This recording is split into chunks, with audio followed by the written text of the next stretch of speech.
tayo may makakaupo na. Amen. Sabi mo nga sa katabi mo, masaya ka ba? Kung masaya ka, huwag mong pigilan. Amen. Amen po ba? Pumalakpak ka ng malakas ang mga pinagpala ng Panginoon. Praise God. Hallelujah.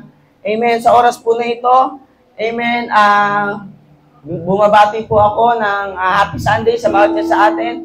Magsalamat sa Diyos, amen, sa privilege na mag-share ulit ng gospel ng Panginoon. Salamat sa ating mami, na laging nakasuporta, maging sa ating daddy, na nandiyan para sa atin. Amen? Kaya alam natin, mga kapatid, na this is not a regular day. This is not just a Monday, a Tuesday, a Wednesday, Thursday, a Friday, or a Saturday, but this is God's day.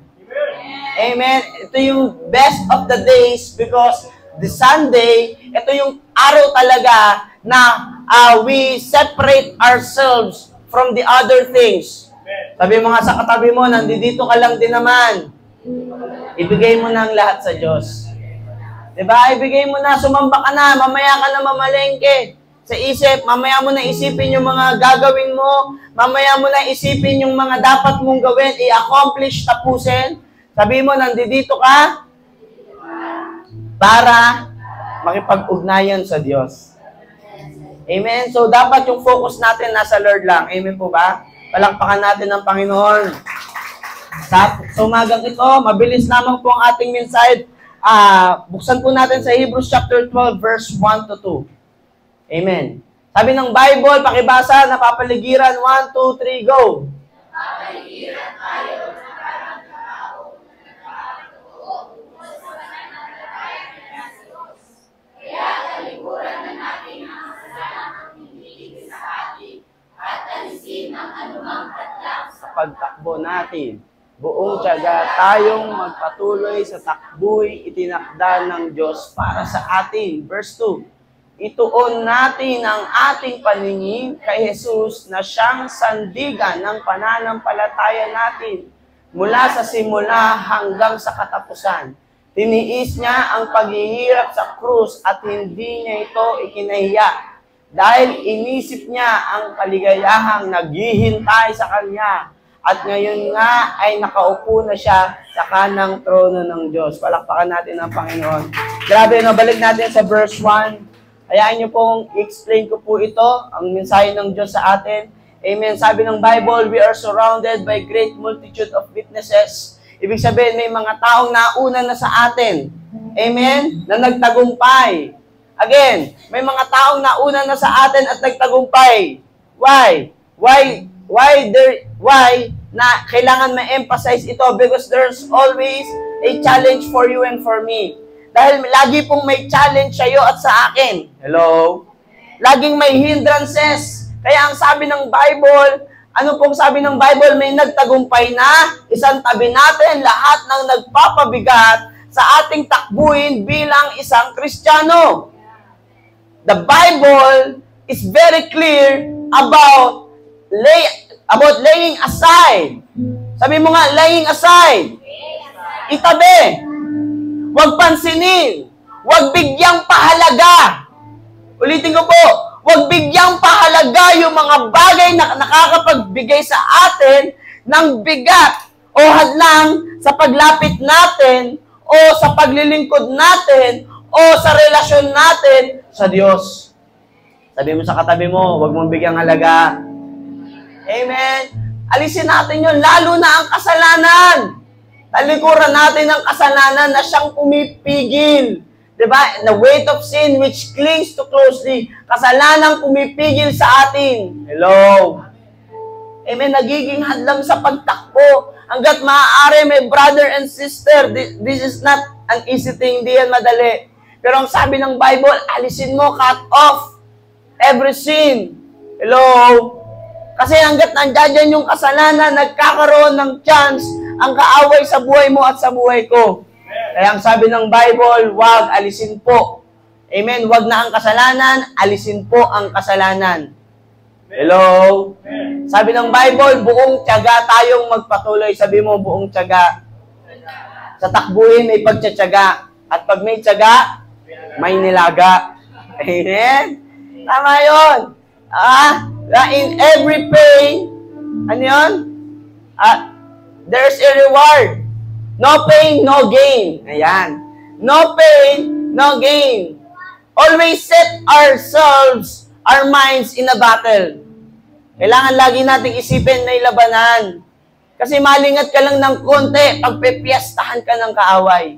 Malingat ka lang na may tukso, malingat ka lang na may deception, malingat ka lang, manghihina ka. Amen. Alam mo ba yun, minsan kahit nasa loob ka na ng church, kahit nasa loob tayo ng church, amen, nagmi-ministry tayo, nagpipicture ka, mawala ka lang sa focus, diba? Tayo yung nagmi-media, tayo ay may ginagawa dyan, hindi ka lang makinig ng Word of God eh. Wala na yung Sunday mo. Nakalimutan mo ng makinig ng Word of God. Anong baon-baon natin? Kaya ang sabi ng Bible, buong tiyaga tayong magpatuloy sa takbuhin. Sabi mo sa katabi mo, tuloy lang. Run with endurance. And listen to this. This race is set before us. Itong bagay na ito, yung takbuhin na ibinigay sa iyo at binigay sa akin ng Diyos, may ending na yan. At ang ending niyan, tagumpay. Amen. Para magawa natin yan, verses 2, this is our main verse. Ang sabi doon, fix your eyes to Jesus. Verses 2 says, fix. Sabi mo, fix your eyes to Jesus. Looking to Jesus. Sabi mo, saan ka ba nakatingin? Saan ba tayo nakatingin?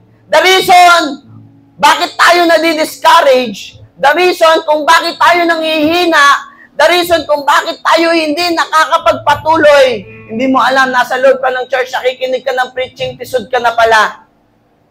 Ulitin ko po, hindi mo alam, nakikinig ka ng preaching, nasa loob ka ng church, tisod ka na pala. Sapagkat ang mga bagay na tinitingnan mo ay hindi ukol kay Jesus. Amen. Nakatingin na tayo sa kahinaan, nakatingin na tayo sa pagkukulang, nakatingin na tayo sa mga bagay na kamalian, na talaga namang walang perpekto. Talaga namang lahat may kahinaan. Talaga namang lahat may pagkukulang. Pero kung titingnan natin ang mga bagay na yan, hindi ka makakatakbo ng buong lakas. Pag marami kang tinitingnan, remember your goal, remember your purpose, and that is Jesus. Kaya look unto Jesus, look unto your goal, look unto your purpose. Hello? Andiyan po ba tayo? Why? Because He is the founder and the perfecter of our faith. May mga panahon na ang pananampalataya mo manghihina. May mga panahon na ang pananampalataya mo ay manlulupaypay. Pero habang nakatingin ka kay Jesus Christ, palalakasin ka ng Diyos. May mga salita ang Diyos na sasabihin sa'yo and it will give you strength. Hello? May mga word of God na maririnig ka sa panahon ng parang ayaw mo na, parang gusto mo nang sumuko, pero lalakas ka. Because God is the perfecter of our faith. Palakpakan natin ang Panginoon. Who for the joy that was set before Him endured the cross. Listen to this, church. Jesus Christ is not just a merciful God. Hindi lang siya mahabagin, hindi lang siya naglalagay ng pananampalataya. Hindi lang siya yung nagpe-perfect ng pananampalataya natin. Tandaan natin, si Jesus Christ din ay nakakaintindi. Amen. Good thing about this verse, the Bible says, or God says, sabi dito, diniis niya ang paghihirap sa krus. Hindi lang siya yung nakikipag-sympathize. There's an empathy. Nandun siya. Naging nandun siya sa kalalagayan natin. Hello? Dumanas din siya ng pagsubok. Dumanas din siya ng pagtitiis. At napagtagumpayan ng Diyos yun. Para kanino? Para sa'yo. Kaya tinatawag ka ng Diyos. Amen? Kung nagtagumpay ang Diyos para sa'yo, magtagumpay ka para sa Kanya. Tawag po doon, parallelism. Hello? Federal view in theology. Kung ano yung ginawa ni Kristo, ginawa ng Kristiyano. Nandiyan po ba tayo? Hello? Nagtagumpay si Kristo, magtatagumpay ang Kristiyano. Hello? Nandiyan po ba tayo? Sabi ng Bible, hindi niya ito kinahiya. Huwag mong ikahiya si Lord. Sabi dito, dahil iniisip niya ang kaligayahang naghihintay sa Kanya. At ngayon nga ay nakaupo na siya sa kanang trono ng Diyos. Hello. Sabi mo, may part ka na sa langit. May bahay ka na sa langit. May lugar ka na sa langit. Magtiis ka lang, kapatid. Amen? Malapit na po ako matapos sapagkat nangaral na ako eh. Ating pong pag-uusapan, actually yun yung preaching. Ating pong pag-uusapan, papamagatan po natin, pakibasa 1, 2, hindi po yan. Hindi rin po yan. Ayan, 1, 2, 3, go, pakibasa. Wow, palakpakan natin. Sasabihin ko at uulitin ko, maraming bagay ang makakapagpabaling ng attention mo. Listen to me, my brother and sister. If you don't know your focus, mawawala ka. Tatalikod ka. Makikita mo ang sarili mo, nandudun ka, hindi ko maintindihan. Paano ako napunta sa isang lugar na malungkot, sa isang lugar na madilim? Paano ako napunta sa isang sitwasyong magulo? You will end up mess. Again, you will end up mess. Sapagkat hindi ka sasantuhin ng demonyo. Hindi tayo sasantuhin ng demonyo. Even we are a saint, even we are a follower of Christ, hindi tayo sasantuhin ng demonyo. Satan will always try to attack you. Amen? Hello? It is easy to lose your focus when there are too many fire to put out in your life and in your work. Madali mawala yung focus natin kapag marami tayong apoy na dapat patayin. Andiyan ba tayo? Listen to this. Nauubos ba ang lakas natin o ang oras natin to put off the fire? Kahit hindi naman tayo bumbero? Hello? Amen? Minsan marami tayong gustong isolve. Marami tayong gustong ayusin. Marami tayong gustong gawin. Maraming issue gusto nating i-fix. But the thing is, ang gusto lang ng Diyos, you need to focus. You must not lose your focus. Nandiyan po ba tayo? Hello? Listen to this. Maraming tao at gawain ang magdedemand ng oras, ng energy, at ng attention mo. Ulitin ko.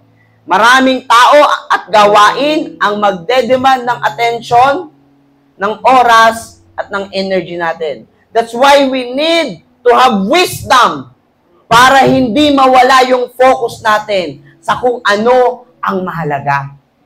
Hello? Ulitin ko. Minsan nadadala tayo ng sitwasyon. Akala natin kailangan tayo doon. Akala natin tayo yun. Akala natin ikaw yun. But the thing is, they just demand your time. Other people will demand your time, your energy, and your attention because they want you na ma-out of focus. Hello? Sabi mo sa katabi mo, don't lose your focus.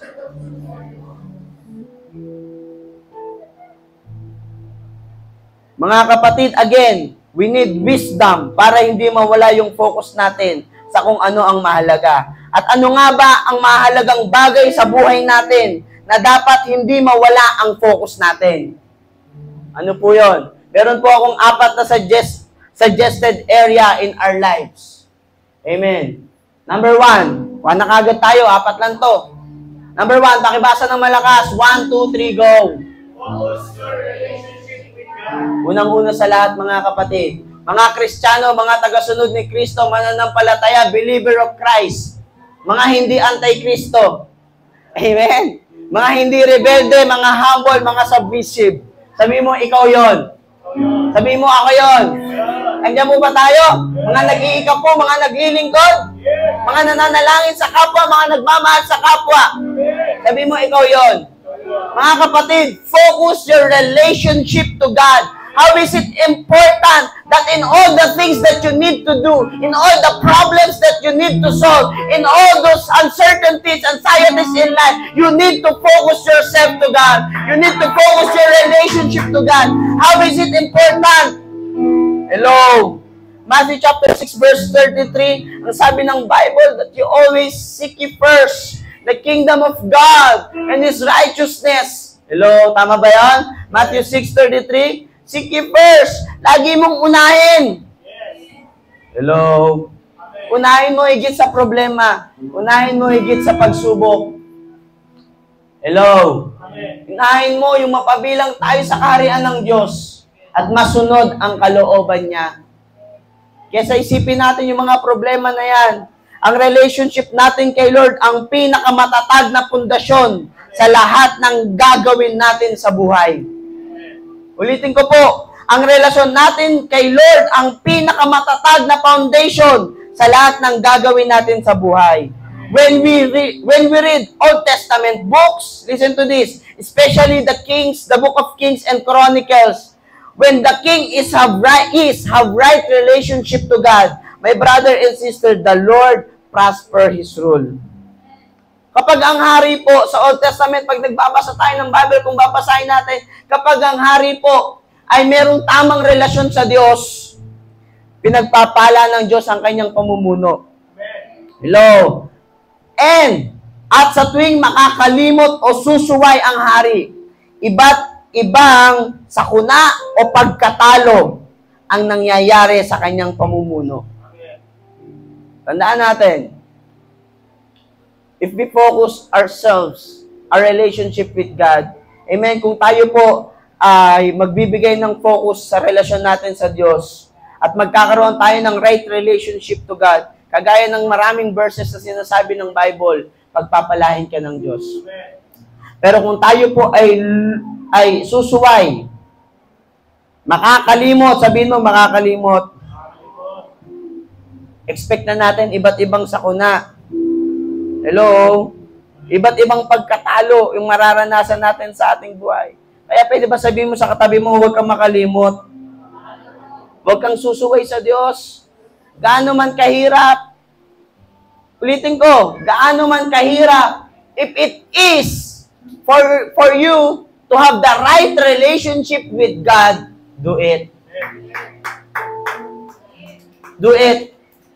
Kung para yan sa pagkakaroon ng mabuting pakikipagrelasyon sa Diyos, gawin mo. Kasi kung hindi, you start, yung sinisimula mo nang sirain yung relasyon mo at yung buhay mo. Nandiyan po ba tayo? Ikaw mismo nagpapabagsak sa sarili mo. Hello? Keep your focus on Jesus. Amen? He is the perfecter of our lives and faith. Palakpakan natin ang Panginoon. Mabilis lang po ito. Number 2. Pakibasa. Sige po. Number 2. Sabihin mo nga, focus on your health. Ito po yung 4 na suggested. One of the most neglected aspect of our lives is our health. Hello? Sila po, nagtataasan na yung cholesterol nila eh. Ako hindi. Nagpa-check up sila eh. Ako hindi. Ako tumataas. Di ako nagpapa-check up eh. Ewan ko lang pag nagpa-check up ako kung tataas yung cholesterol ko. Basta ang alam ko, sila tumataas. Ako hindi. Kasi sila nagpa-check up. Hello? Andiyan ba tayo? Now, the most neglected aspect of our life is our health. Lalo na kung bata pa at malakas. Diba? Wala ka naman pakialam sa health mo eh. Inaabuso natin. Physical health and mental health. Maraming tao, sabihin nyo na lang po ako sa PowerPoint ha. Maraming tao, nagiging concern na sa health nila pag nakakaramdam na ng sakit at paghihina. Totoo? Tama? Totoo ba? Church, my brother and sisters, my brethren in Christ, iwasang abusuin ang ating katawan. Amen? Simple lang po yung message ni Lord. Ito yung mga bagay na nakakalimutan na natin because we're too fed up to those stress and toxic in life. Sa dami ng iniisip mo, hindi mo na ito maisip. Hello? Simple lang, your health. Iwasang abusuin ang ating katawan. Eat well, get enough sleep, exercise, hydrate, rest your body and mind. Napakasimple. Sa totoo lang, kaya ka parang feeling mo, pasan mo ang daigdig kasi wala kang tulog. Sa totoo lang, bakit kayo ang hirap mag-worship? Hindi ka kumain. Puyat ka. Ba't kaya gano'n? Nag-worship naman ako kay Lord, pero wala akong lakas magpuri. Puyat ka, alas 3 ka na natulog. Hello? Minsan wala naman talagang problema, feeling mo lang yon, pagod ka lang, matulog ka. Minom ka ng tubig, 8 glass a day. Hindi po ba tayo? Focus on your health before it's too late. Hello? Why? Because our body is temple of God. Hello, 1 Corinthians chapter 3, verse 16 to 17. Ang sabi ng Bible, hindi nyo ba alam na kayo'y templo ng Diyos at ang Espiritu ng Diyos ay naninirahan sa inyo? Diba? Kamusta ba yung puso mo? Kamusta ba yung liver mo? Kamusta ba yung ano mo? Yung creatinine mo? Kamusta ba yung puso mo? Diba? Ano pa ba yung mga esophagus, stomach? Kamusta ba? Malinis ba yan? Hello? Sabi yan, verse 17, ano sabi ng Bible? 1 Corinthians 3, verse 17, ang sino mang wawasak sa templo ng Diyos ay parurusahan niya. Lagot. Amen? So, parurusahan, dahil banal ang templo ng Diyos at ang templong iyon ay walang iba, kundi kayo, di ba? Hindi lang yan our heart. That's your physical body. Listen to this. Focus on your health. Yan ang gagamitin natin to fulfill God's purpose in us. Paano ka makakapaglingkod? Pag namamaga na yung ano mo, yung paa mo dahil sa gout. Hello, uminom ka ng turmeric. Gusto niyo, open-minded ba kayo? Hello, di ba? Paano ka maglilingkod? Paano tayo maglilingkod? Paano ka mag-encourage? Paano ka mag-minister? Focus on your health. Palakpakan natin ng Diyos. Number 3. Di ba, mabilis lang. Number 3 na tayo kagad. Pakibasa. 1, 2, 3, go. Focus on your family. Amen.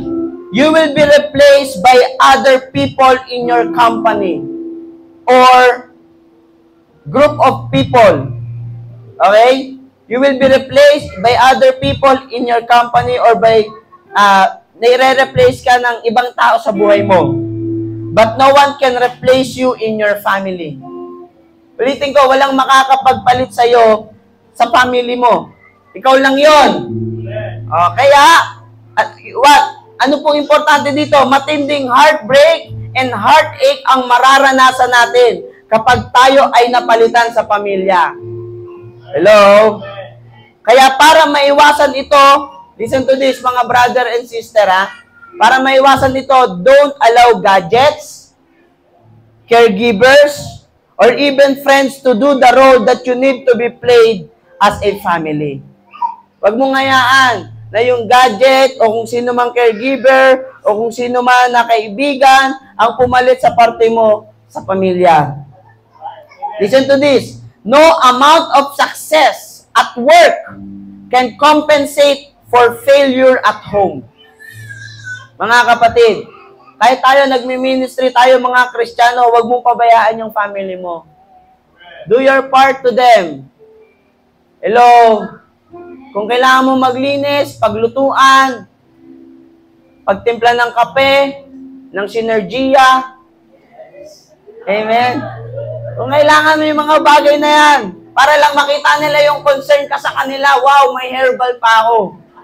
Di ba? Ayos ba? Di ba obvious? Di ba? Gawin mo!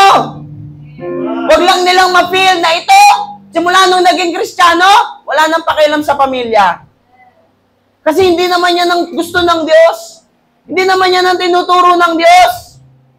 Ang sabi ng Panginoon, God is the author of the family.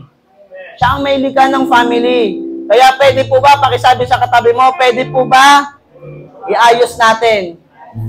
Diba again, no amount of success at work can compensate for failure at home.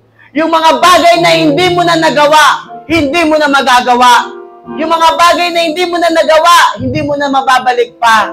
Kaya hanggat may pagkakataon ka, anak, ipakita mo sa nanay at tatay mo, mahal mo sila. Mga magulang, hanggat may pagkakataon kayong turuan ng inyong mga anak, turuan nyo na po. Hello? Hanggat may pagkakataon ng isa't isang ipakita ang pagmamahal sa isa't isa, ipakita nyo na po. Hindi nyo na yan magagawa pag pantay na paa. Hindi na natin yan magagawa pag huli na ang lahat. Mga kapatid, amen? Again, focus on your family. Ang oras sa pamilya ay huwag nating gamitin para sa trabaho o para sa ibang tao o bagay. Amen? Palakpakan natin ang Panginoon. And last, number 4. Malapit na po tayong matapos. Pakibasa, 1, 2, 3, go. Amen. Focus on your work. Ilan lang po ito sa mga bagay na mahalaga na dapat huwag tayong maalis sa focus. All work and no play makes Jack a dull boy. May kasabihan po tayong all work and no play makes Jack a dull boy. Ano po yon? Di ko rin alam, kaya ni-research ko. Sabi nito, it is a proverb. It means that if a person does not take time off from work, they will become both bored and boring. Okay? So ano po ibig sabihin nun? Parehong mahalaga ang work and leisure. Ulitin ko, parehong mahalaga ang work and leisure. But when it's time to work, focus on work. Kapag oras ng trabaho, magtrabaho ka. Bakit? Avoid multitasking. As much as possible. Marami pong pag-aaral ang nagsasabing multitasking is less productive and have negative impacts on our mental. According po sa Human Connection, humanconnections.com.au, there is an article that is published that they discover multitasking can increase anxiety. Pag marami ka palang ginagawa, at the same time, mai-increase yung anxiety mo. Ano pa? Chronic stress. Pag marami ka palang ginagawa, merong chronic stress tayo. Hello, mai-increase yun. Ano pa? Depression. Pag depressed ka na, ang dami mong pang ginagawa, lalo kang made-depress. O kasi may isip mo, ano ba naman yan? Stress na ako, ang dami ko pang ginagawa. Tapos, hindi mo pa magawa, ay yari na. Hello? Now, it takes all your brain energy, which, sabi dito, sabi sa humanconnection.com.au, it takes all your brain energy, which neuroscientist says you become less focused and anxious. Hello? Kapag ka pala tayo nagmumultitask, maraming brain energy ang nakukuha sa atin. At ang sabi ng neuroscientist, nagiging less focused tayo at nagiging anxious tayo. Kaya sabi mo, stop multitasking. Diba? Iwasang sabay-sabayin ang napakaraming work. Focus on your work, one task at a time. Amen? Isa-isa lang. Kung para lang doon muna. Kung gumagawa ka ng assignment lang. Kung nagbabasa ka ng Bible, magbasa ka ng Bible. Kung nakikinig ka ng Word of God, mamaya ka na mamalengke. Hello? Makinig muna tayo ng Word of God. At dito po tayo magtatapos. Matthew chapter 6 verse 24. Tapos na po tayo. Pakibasa. 1, 2, 3, go.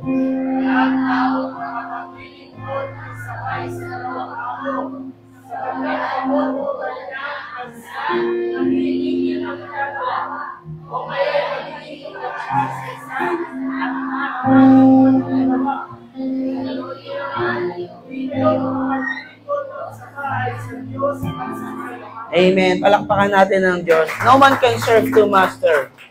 Amen. Kaya, don't lose your focus. Kung para sa Diyos lahat. Amen. Maraming aagaw ng atensyon, focus, and energy natin. But we need to fix our eyes on what's truly important. Amen. Sa buhay mo, kapatid, ito lang yung tanong ko. Sabi ako ng sabi, what's truly important? Tanong ko lang sa'yo, ano ba ang importante sa buhay mo? What is really important to you right now? Alam ba natin kung ano yung importante talaga sa'yo at sa akin? And I challenge everyone in this morning. Go back to number 1. Again, sina-challenge ko pong bawat isa sa atin, go back to number 1. Because our God is our firm foundation. Amen. When everything else, babagsak yan. Diba? Ano man ang mangyari. Amen. Ang kayamanan, kagandahan, akala mo ang ganda-ganda na ng trabaho mo, akala mo ang tibay-tibay na ng business mo, ang tali-talino na natin, ang dami na nating na-achieve sa buhay. Pero lahat ng bagay na yan ay limitado. Again, focus your relationship with God. Tayo pong lahat ay tumayo, inanyayahan ko pong ating mami.